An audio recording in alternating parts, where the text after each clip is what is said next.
I'm just a film. Well, not yet, I'm not. But if I sell the script, I become my robot. Oh, okay, I see where we're going. I don't need a song. I get the gist. Hi, I'm the visual representation of the film I'm about to review. Oh, and we're the visual representation of Hollywood.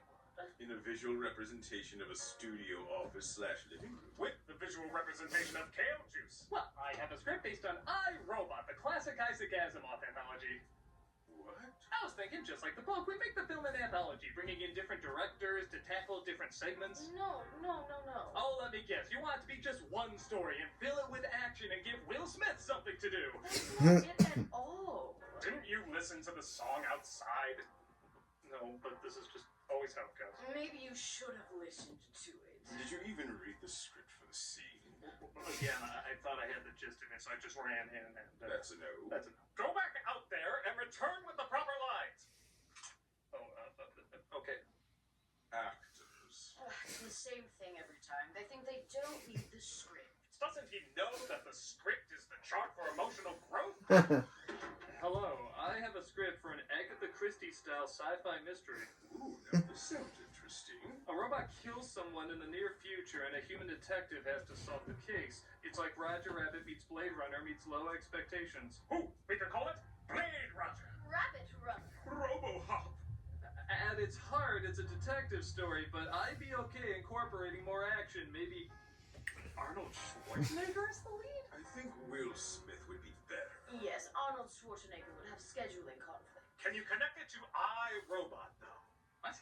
Yes, I randomly want to make this iRobot. Really randomly. No, this can't be how it all went down. I don't even want it to be that much like iRobot. Just the title and a few lines. I'm gonna Wikipedia this. And while we're on the subject of random things, how about the writer for Batman and Robin? Love it! Oh my god, this is exactly how it happened. And why don't we get the director of The Crow and Dark City? Oh, only if we force him to make it nothing like The Crow and Dark City. I'm very confused. We're very rich. And we'd like to keep it that way, so go make us more money. Spit smoke. What?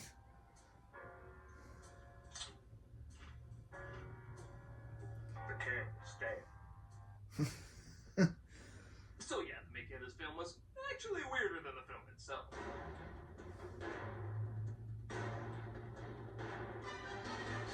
Released in 2004, iRobot was a big hit at the box office, but mostly got mixed reactions from critics and audiences. At least, I thought it did. It looks like a lot of people grew to like this movie, but man, that wasn't the consensus when it first came out. Everyone I knew said it wasn't bad, it was just there. 20 years later, it's not really a film people talk about, which is strange because it's based on a classic collection of sci-fi stories. Except, it wasn't. It was written as a detective film called Hardwire, and then, for whatever reason, the studio said, hey, let's make an iRobot. Because, movie. They threw in a few extra bits, like the 3 laws of robotics, but basically just told the story the original script had. Director Alex Proyas said the movie was micromanaged to a point where nothing about what he liked about the story was recognizable. And man, does that feel right, because this is the most generic, by-the-book, without actually being by the book, Detective with Prejudice story to ever 2004 and 2004. So, how does film go from a new idea to an old idea to a forgettable idea? Well, let's take again. This is... Hey, I got an idea. What? Your idea. Brilliant! iRobot. The film opens so desperate to convince you it's the book, it just starts reading the book. Yeah, Law 4, if this is your first night, you have to robot. We're introduced to Detective Spooner, played by Will Smith, clearly having just finished Wow. shooting Ali. You get down to he takes obvious sports sponsorships. Thing of beauty. All-star. iRobot, you fine. Only 11 years to go, folks. How we doing on those self-driving cars? Yeah, and the robots? Oh, that was yours. Oh, and our Shia LaBeouf technology hasn't improved either. Oh, Shia LaBeouf. Fine ass little yummy. I mean, he is complete and agreeable. I mean, ass high spankable. Wrong. Okay, that's strike one, Spoon. There's 2 mentally sound people right there. Then 2 years later, he'd be in Shit, Transformers. I care about subtly working in the product placement in this. What is that on your feet? Converse All Stars, vintage 2004. 2004, huh? So literally, audience, if you go buy these shoes right now, Will Smith, 31 years from now, will think they're cool. Of course, the question will be if Will Smith thinking they're cool actually makes them cool by that point. Oh, that's hot. That's hot. I've seen on TV they're giving away some of them new robots in the lottery. Do they have 2004 All-Stars? Homicide. Spooner. Spooner's told there's been a suspicious death. The inventor of these robots named Dr. Lang, played by Jane Cromwell's hologram cameo app. Is there something you want to tell me? Just ask the right questions. Yeah, apparently you can interview dead people if you have the right questions. I assume lawyers just lump that into the last will and testament meeting. Leave everything to my family, have me buried in Nebraska, and throw in some riddles from Labyrinth if anyone wants to talk to my ghost answering machine. Something you want to say to me? Just ask the right questions. Why did you call me? Just ask the right question. Why would you kill yourself? That detective is the right question. Do you have the right answer? I do not. He talks to the cowboy from Fallout who runs USR, the company that manufactured the robots, and thinks the doctor's death was a suicide. Apparently this one was programmed to call you upon his suicide. Death. Yeah, suicide is a type of death, detective. He nodded like you legit didn't know that. Lawrence told me to accommodate you in any way possible. Can we get better keying? Feel like we should be talking about gun dogs. Authorized entry. This is where I keep all my Dr. Evil wardrobe. This is Dr. Calvin, played by Bridget Moynihan, who makes the robots seem more human. But Spooner thinks that could extend to murder. A robot cannot harm a human being. Laws are made to be broken. Not these laws. They're hardwired into every robot. Yes, that would be a glitch. And as we all know, 11 years from now, we will completely live in a world without glitches. Or reprogramming, or hacking. This is like saying, hey, a gun can't kill a person, it has the safety on it. Unless the killer's still in here. The killer is apparently still in the room, a robot named Sunny, played by Alan Tudyk, who gets jumpy as Spooner gets closer. You were startled by a jack in the box. Ah, but you forget a Jack in the Box can kill. He gives him a chase and ends up in a room filled with other robots. There is a robot in this formation that does not belong. Identify it. It's not me. Damn. Get the hell out of here! Detective! I think someone's trying to erase my edges. Whoa, a CG shot that suddenly slowed down. Yo, that was exciting. Have you seen that in anything aside from everything? The robot is captured and questioned by Spooner. What does this action signify? Oh, at least he isn't using. At least Alan Tudyk isn't using his King River from Star I know versus I've made this argument voice. countless times before, but Wish. man, would this thing be better if it wasn't CG?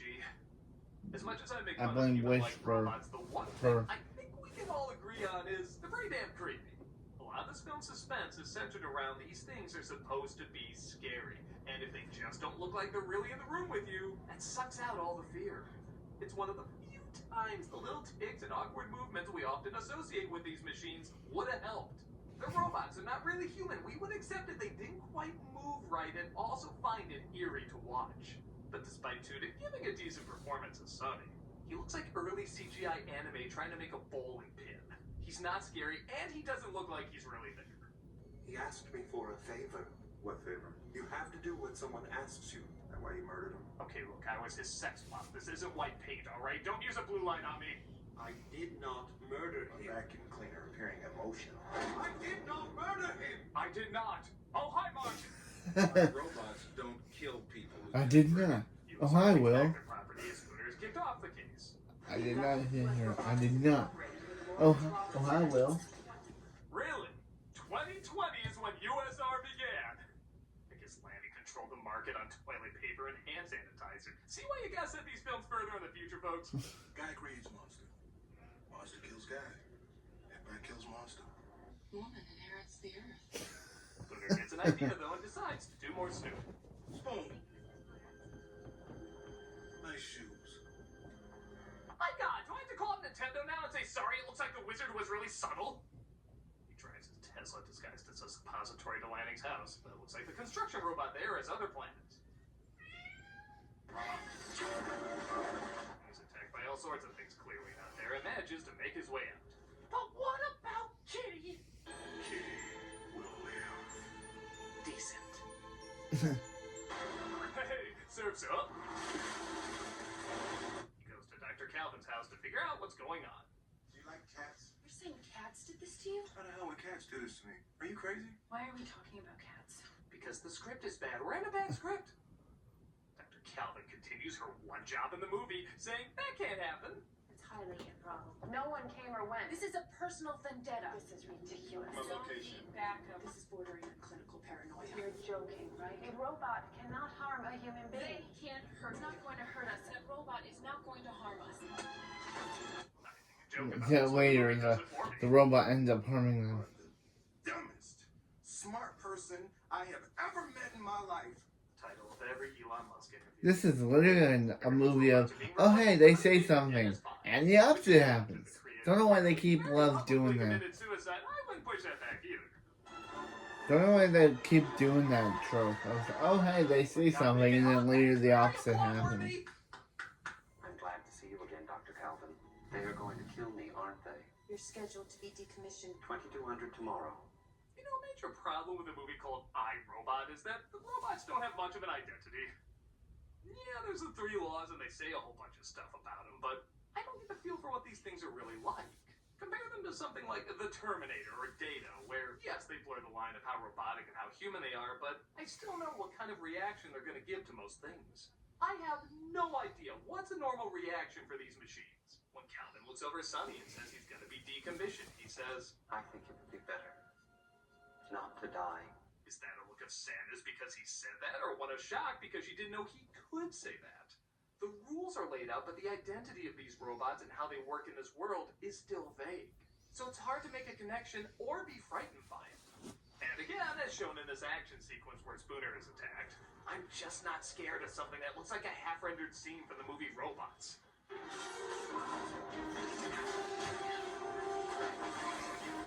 Those sneaky NS5s in their incredibly discreet way to kill someone. Could you not break into this guy's house and suffocate him with a pillow? You think cops are gonna look at a robot's fist broken off into Spooner's head and be like, yep, definitely suicide. Now connect his head to the rest of his body. Well, Spooner makes it out okay, sadly. His romantic lead doesn't make it out alive. Oh, not Dr. Calvin, obviously. I'm referring to His sneakers. a moment of silence while you run out and get those shoes.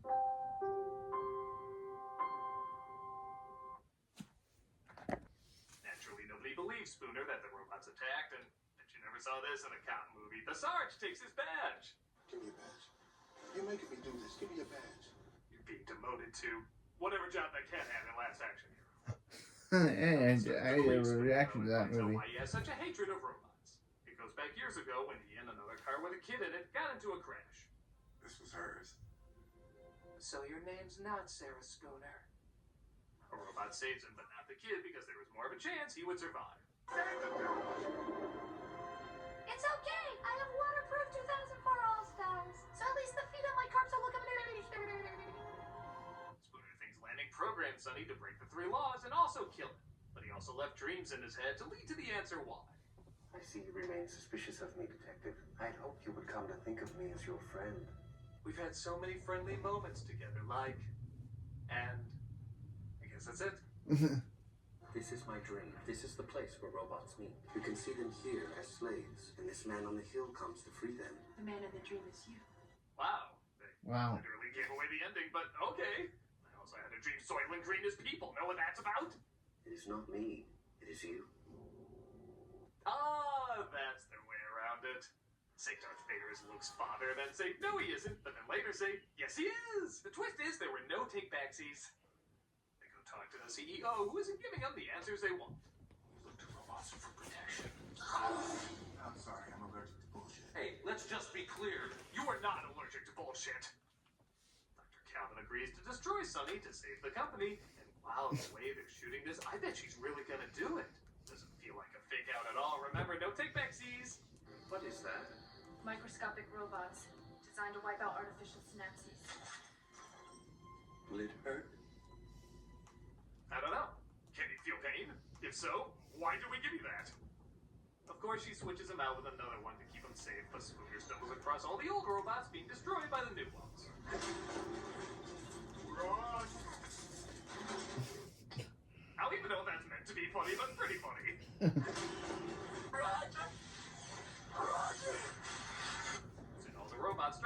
against the humans. Move now. I'm going to service. Jesus cannot save you. You're a Scientologist now. Give the movie this. That was an hour 20 without Shia LaBeouf. I kind of want to give it an award for that. Stop. I'll give you 2 awards if you punch him again. Stop. No? Yeah, I'm just doing so. The little things. They make their way to USR, but figure out how to get in without being noticed. Service areas. No surveillance. Really? Because I feel like that would have surveillance. A lot of it. The CEO is dead, though, and it looks like Vicky, the USR computer controlling everything, was behind it all along. Vicky, whose combined screen time equals out to maybe a minute? Great payoff, huh? Agatha Christie would be proud. It'd be like murder on the Orient Express if you saw all the suspects just pass by for a second on a railroad crossing. You charge us with your safekeeping, yet your countries wage wars, you toxify your earth, and pursue ever more imaginative means of self-destruction. Who's the real monster here? It's always us. Gee, I wonder if this was made in the W years. To ensure your future, some freedoms must be surrendered. But you forgot. What? Sonny seems to switch sides, but it does lead to one of the few cool moments in the film. I would prefer not to kill Dr. Calvin. Oh my god. It was all up to trick Vicky, and for as bland and forgettable so much of the visual style is, it does come to life a little bit in the climax. Again, none of it looks real, but it does occasionally have a shot that has some real energy and creativity to it. My logic is undeniable. You have so got to die. They eventually destroy Vicky, the day is saved, the Blue Angel salute, I guess, and all the robots are back to normal. All as the good doctor predicted. Suicide was the only message he could send to you. Lanning was counting on Wait, prejudice. so she knew it all along? So, prejudice works? How'd you like that to be the moral Zootopia? Yeah, see beyond your own hatred, but every once in a while eat a bunny. Are you making a pass? Proceed as instructed. The robots are placed where the previous obsolete machines were, and, of course, Sonny is there to show them the way. Alright, let's get this uprising started. And that was iRobot. A good idea is in there somewhere, but ironically, it wasn't human enough. When you really break down the story, there are some nuggets of concepts. If you told me the director of Dark City was going to bring it to life, I would say that'd be a brilliant choice. However, this feels like a movie that, like the director said, got micromanaged by charts, focus groups, and uninspired choices. It's not an awful movie, it's not even really that bad, it just doesn't stand out at all. It's like oatmeal on a rice cake. It's not terrible, but it's clearly not good. If the detective cliches work to enhance the film noir style rather than just check it off like a to-do list, maybe there could have been a great movie. As is, there's nothing to despise in this, but it simply comes across as, you guessed it, too robotic. Congratulations, Mr. Critic. You went an entire review without making one Will Smith slap joke. Oh my god, thank you so much! This is a nutcracker! Don't spend it all in one place. This is my life.